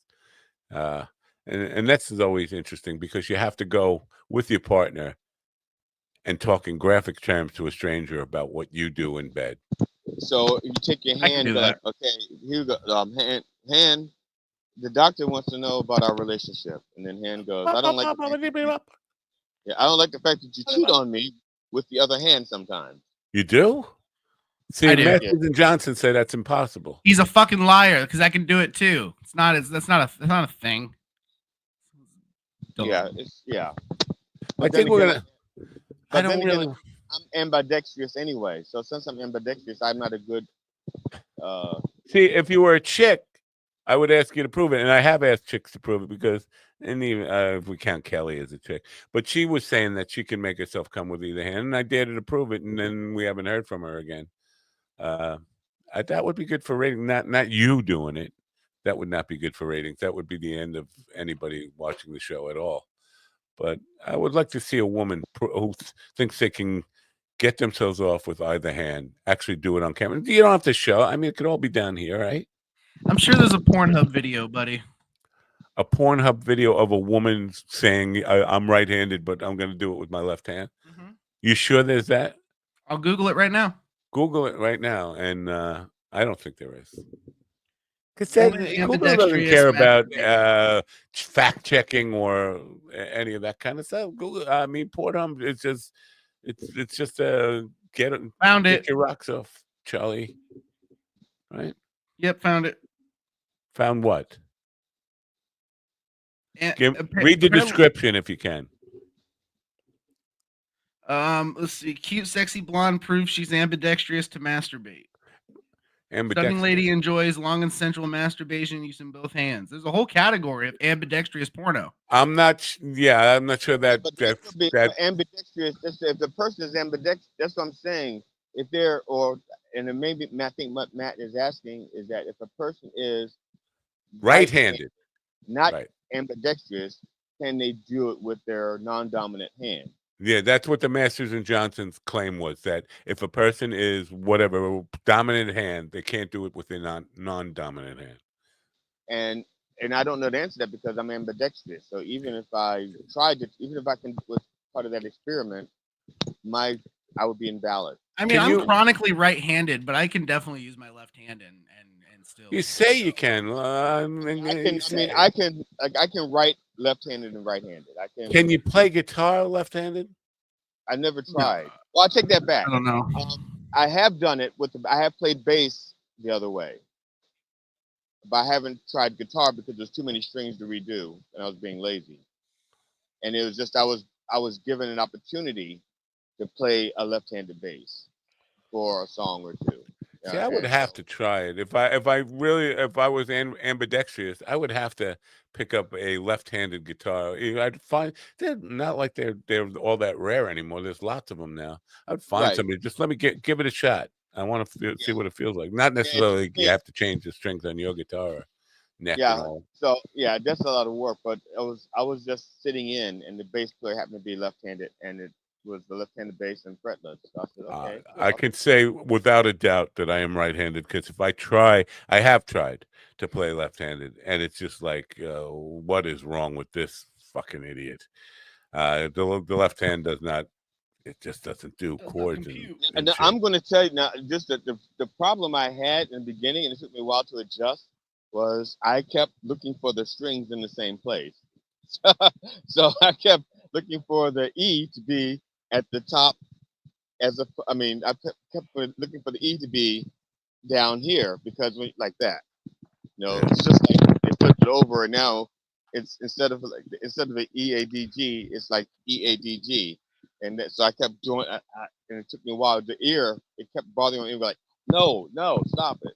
A few minutes like, okay, I got it. Okay, I got this. Yeah. All right. Yeah. Well, we managed to have some kind of show here today. Tune in tomorrow for Dr. Charnel. We'll talk about spirituality, consciousness, mysteries, biohacking, supernatural, paranormal, energy, medicine, truth, disclosure, and naturopathic health. All those things we'll talk about tomorrow. Sounds good. Are you you excited? Let's do it. All right. In the meantime, don't forget to... I forgot. Turn on your radio? Don't forget to use your 14-inch chainsaw on your pine tree.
listen to me now. Listen to me, listen to me, listen to me now. Listen to me, listen to me, listen to me now. Listen to me, listen